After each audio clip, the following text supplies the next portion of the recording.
The Good Morning America team thought they had booked the perfect guest. Vera Farmiga was known for thoughtful interviews, never caused problems, and always stayed on message. As she walked onto the set that Tuesday morning, everyone from the producers to the camera crew expected smooth sailing. Just another pleasant conversation about movies and charity work. They had no idea they were about to witness one of the most explosive moments in daytime television history. No idea that in less than 20 minutes, this easy interview would become the clip everyone would be talking about.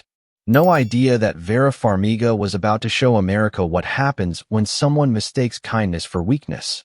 Vera Farmiga was scheduled to appear on the show to discuss her latest film project and her advocacy work for various humanitarian causes. It had been pitched as an inspiring conversation about her career evolution, her approach to choosing meaningful roles, and her thoughts on using art to address social issues. But that was just the version the public saw. Behind the scenes, there were emails, conditions, and warnings. Vera's team had been very specific about keeping the conversation focused on her professional work and charitable initiatives. Good Morning America's producers had agreed, or at least they said they had. But just minutes before they walked onto the set, one of the producers whispered something to George Stephanopoulos about pressing her on her political silence and challenging her privileged perspective. And George's entire approach shifted. The atmosphere in the studio carried the familiar energy of morning television, mixed with an undercurrent of anticipation that suggested something more significant was brewing. The GMA set, usually warm and inviting for celebrity interviews, felt different today, more like a courtroom where an accomplished actress was about to face an unexpectedly hostile prosecutor. When Vera finally stepped onto the set, the applause from the studio audience was warm and respectful. They knew they were in the presence of a truly gifted performer, an actress who had built her career on complex, nuanced characters and had earned critical acclaim for her fearless approach to difficult roles. Vera wore an elegant emerald green blazer over a white silk blouse, her dark hair styled in soft waves that framed her expressive face. At 50, she carried herself with the confidence of someone who had earned her place through talent and dedication rather than celebrity. Robin Roberts provided the warm introduction that GMA was known for. She said, "We're delighted to have the incredibly talented Vera Farmiga with us this morning. Vera, thank you for being here."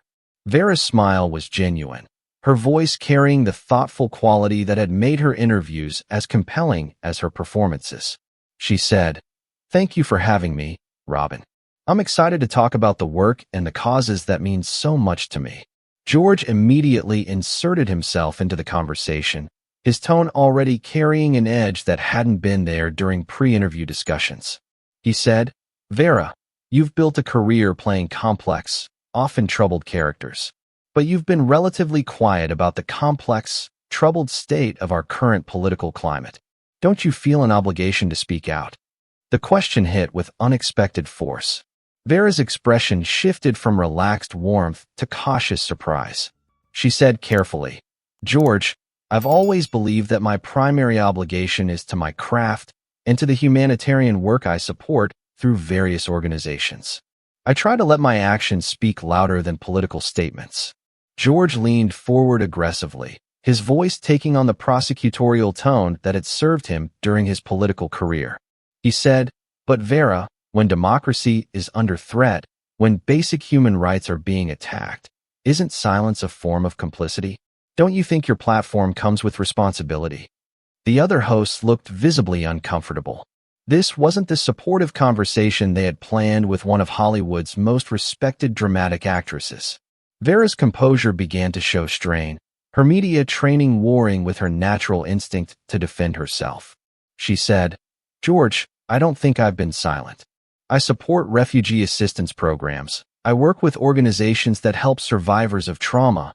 I advocate for mental health awareness.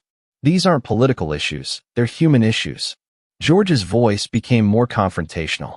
He said, "But those are safe causes, aren't they? Easy philanthropic work that doesn't challenge any systems or upset any powerful people. When are you going to use your voice for something that actually matters?" That's when something fundamental shifted in Vera's demeanor. The suggestion that her humanitarian work was somehow insignificant struck at something deeper than professional criticism. She said slowly, "Safe causes? George, are you seriously suggesting that helping war refugees and trauma survivors is somehow safe or unimportant?" Her voice began to carry an edge that surprised everyone in the studio. "Are you implying that working with women who've survived violence, helping children who've been displaced by conflict, supporting people struggling with mental health, that these things don't matter?" The studio was getting quieter, the audience sensing that this had moved beyond normal celebrity interview territory into something more personal and charged. George doubled down, clearly believing he was making an important point about celebrity activism. He said, "I'm saying that real change requires taking stands on controversial issues, not just writing checks to popular charities. When are you going to risk something for your beliefs?" Vera stood up slowly, her presence suddenly commanding the studio space in a way that reminded everyone why she was such a compelling screen presence. She said, "Risk something? George, let me tell you about risk. Do you know what it's like to sit with a mother who's watched her child die in a refugee camp? Do you know what it's like to hold the hand of a woman who's been trafficked and abused?" Her voice rose with controlled passion. "Do you know what it's like to look into the eyes of a veteran who's contemplating suicide and try to convince them that their life has value?" The audience was completely silent now, witnessing something unprecedented on morning television. Vera continued, her voice building with years of accumulated experience in the field. "You want to talk about taking risks? I've traveled to war zones to document human rights abuses. I've worked in countries where speaking out about women's rights could get you killed. I've put my safety on the line to shine light on stories that the world would rather ignore." George tried to interrupt, clearly recognizing that he had pushed too far. He said, "I didn't mean to diminish." "Yes, you did." Vera cut him off with absolute authority. "You diminished my work. You diminished the suffering of the people I try to help, and you diminished the importance of humanitarian action." She walked closer to where George sat, her movement controlled but charged with frustrated energy. "You know what I find offensive, George? I find it offensive that you think political grandstanding is more valuable than actually helping people who are dying." Her eyes blazed with intensity as she faced him directly. "I find it offensive that you think making statements for cameras is more important than doing the work, the real work, of alleviating human suffering." The studio was electric with tension. Vera's authenticity was overwhelming George's attempt at gotcha journalism. She continued, "You want to know why I don't make political statements? Because the moment you put a partisan label on human suffering, half the people stop listening. The moment you make refugee assistance about politics, children die while politicians argue." George's composure was cracking. He said, "But surely you can see the connection between politics and—" "Of course I can see the connection." Vera's voice filled the studio. "But I can also see the difference between using tragedy to score political points and actually working to prevent it." She faced the cameras directly, speaking to the audience at home rather than to the increasingly uncomfortable host. "You know what real activism looks like, George? It looks like spending your own money to build schools and refugee camps. It looks like using your Hollywood connections to get medical supplies to places the world has forgotten." Her voice carried genuine emotion now.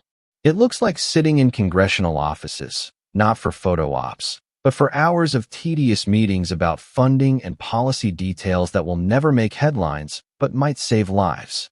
George made one desperate attempt to salvage the interview. He said, "Vera, I think there might be a misunderstanding." "There's no misunderstanding," Vera said firmly. "You brought me here under false pretenses. You said we were going to discuss my work and my advocacy. Instead, you attacked me for not being the kind of activist you think I should be." She grabbed her purse from beside her chair, her movements decisive. "This is exactly why so many people in my industry are afraid to do real humanitarian work. Because people like you will attack them for not doing it the right way, for not being political enough, for not making their charity work into a partisan statement." As she prepared to leave, she delivered what would become her most quoted statement. "George, I've spent 15 years of my life working to help people in the worst circumstances imaginable. I've seen children pulled from rubble, women rescued from trafficking, families reunited after years of separation. The studio was dead silent as she continued. If that's not political enough for you, if that's not activist enough for your standards, then I guess we have very different definitions of what it means to make a difference in the world. She walked toward the exit, then turned back one final time. I'm not going to apologize for choosing to help people instead of lecture about politics. I'm not going to feel guilty for putting action over rhetoric, results over recognition. Her voice carried across the studio with absolute conviction. And I'm certainly not going to let someone who's never done the work tell me that my work doesn't matter. She looked directly at George one last time.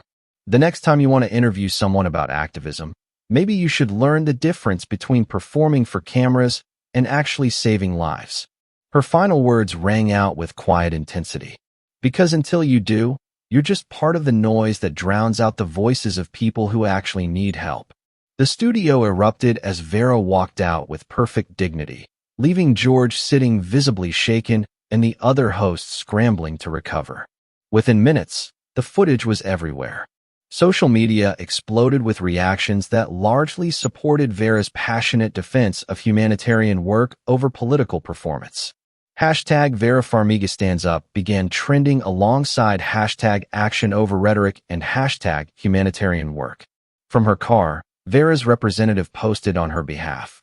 Ms. Farmiga believes in using her platform to help those who need it most. She stands by her approach to advocacy and humanitarian work. The response was unprecedented. Humanitarian organizations praised Vera for highlighting the importance of direct action over political statements. Fellow actors shared stories of their own charitable work and the pressure they faced to make it political. Parents appreciated her focus on actually helping children rather than just talking about helping them. But perhaps most importantly, the incident sparked conversations about the difference between performative activism and genuine humanitarian work. Good Morning America faced criticism for what many saw as an ambush of one of Hollywood's most dedicated humanitarian advocates. Viewers who had tuned in to hear about Vera's film and charitable work felt disappointed by the hostile political interrogation. At a film festival the following week, Vera was asked about the walk-off. She said simply, "I believe in using whatever influence I have to help people who are suffering. That's always been my priority, and it always will be." The revolution wasn't just in an actress defending her right to nonpartisan activism. It was in proving that helping people doesn't require political labels or partisan performance. It was in showing that some work is too important to be reduced to political talking points. It was in demonstrating that sometimes the most powerful activism happens away from cameras and microphones. Vera Farmiga didn't just get kicked off Good Morning America that day. She walked away from a culture that demanded political performance over humanitarian action, that valued statements over service, that measured activism by volume rather than impact. She proved that true commitment to helping others doesn't need anyone's political approval. And she showed that sometimes the most important work is the work that doesn't make headlines. Because that day, Vera reminded everyone that making a difference isn't about making noise. It's about making change. One life at a time. One family at a time. One act of kindness at a time. Whether anyone's watching or not. Whether anyone approves or not. Whether it fits anyone's definition of activism or not. The work continues. The help continues. The hope continues. And that's what really matters.